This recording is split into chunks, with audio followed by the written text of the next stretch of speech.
On le dit souvent, et ça vaut la peine de le répéter, la grande région de Toronto, autour de Toronto, sera encore une fois déterminante dans les élections fédérales. Parce que là, naturellement, on retrouve des entreprises et des secteurs industriels canadiens qui sont ciblés par les menaces tarifaires américaines. L'automobile, l'acier, c'est très gros, c'est majeur comme en termes d'emploi aussi. Peter Graefe est professeur de sciences politiques à l'Université McMaster, justement dans la capitale de l'acier au Canada, à Hamilton, où on se trouve à l'époque avec les très, très grandes aciéries. Bonjour, Peter. Dites-nous, c'est particulièrement vrai cette année, même les enjeux politiques qui nous sont importés par des États-Unis vont mobiliser les discussions.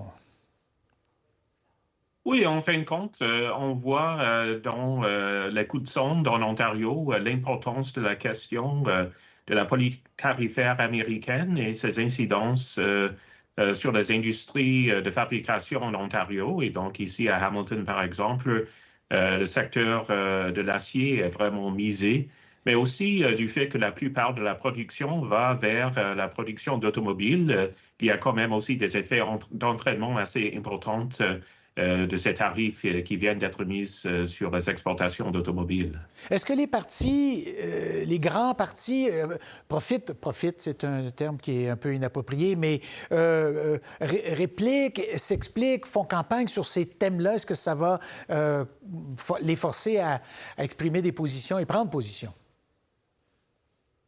En partie, on voit les chefs de parti qui circulent dans la région. Donc, M. Carney était ici il y a 10 jours.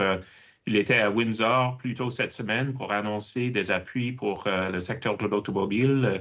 M. Poilievre et M. Singh ont aussi fait visite à Hamilton cette semaine-ci. Mais surtout, ils misent sur leur capacité comme chef de tenir tête à M. Trump. On voit beaucoup moins au niveau de manière de repenser la politique industrielle au pays ou sa politique commerciale. Donc, ça joue beaucoup sur la question des tarifs, mais plutôt au niveau de la capacité des chefs qu'au niveau de vraies alternatives au niveau des politiques publiques. Oui. Les Ontariens sortent d'une élection, voteront dans un mois dans une autre élection. Est-ce que M. Ford joue un rôle clé dans tout ce dossier-là? Les Ontariens semblent être d'accord. Est-ce que ça va avoir une incidence parce qu'il est conservateur? Est-ce que ça va avoir un effet d'entraînement ou non sur les troupes conservatrices fédérales? Je pense qu'on voit dans les sondages environ le tiers de l'électorat de M. Ford aura tendance à voter pour le Parti libéral dans cette élection-ci. M. Ford se tient à distance, mais il faut dire quand même qu'il a eu de très bonnes relations avec le gouvernement fédéral, une très bonne réunion avec M. Carney. Mme Freeland était à l'investiture de son conseil de ministres il y a une semaine.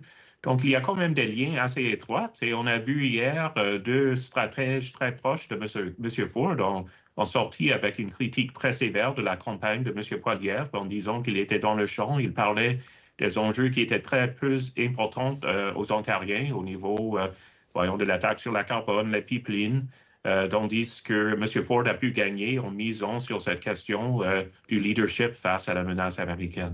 Bon, comme observateur, vous, de toute cette scène politique, y a-t-il des sujets ou des enjeux qui, en Ontario, sont négligés par les grands partis quand ils font campagne, selon vous, dans le moment?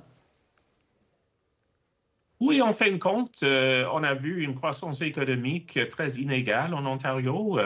Il y a la présence d'un grand nombre d'Ontariens qui vivent avec des problèmes à trouver voyons, du logement convenable, la capacité de se payer les fins de mois. Donc, au niveau de la sécurité économique, on a vu très peu, au-delà de ces promesses qu'on a vues depuis 15 ou 20 ans, un peu la politique Dollarama, où on promet une autre 5 $ par mois en éliminant une certaine surcharge ou charge. Mais on voit très peu au niveau des politiques plus structurelles pour améliorer la qualité des emplois et la sécurité des travailleurs dans la grande région de Toronto, où il y a quand même une certaine faiblesse au niveau de la sécurité économique. Bon. Peter Graefe, merci beaucoup d'avoir été disponible ce matin pour nous parler de cette campagne Vue de l'Ontario. Merci. OK. Au revoir. Pour voir nos émissions en entier, rendez-vous sur la chaîne Ici RDI.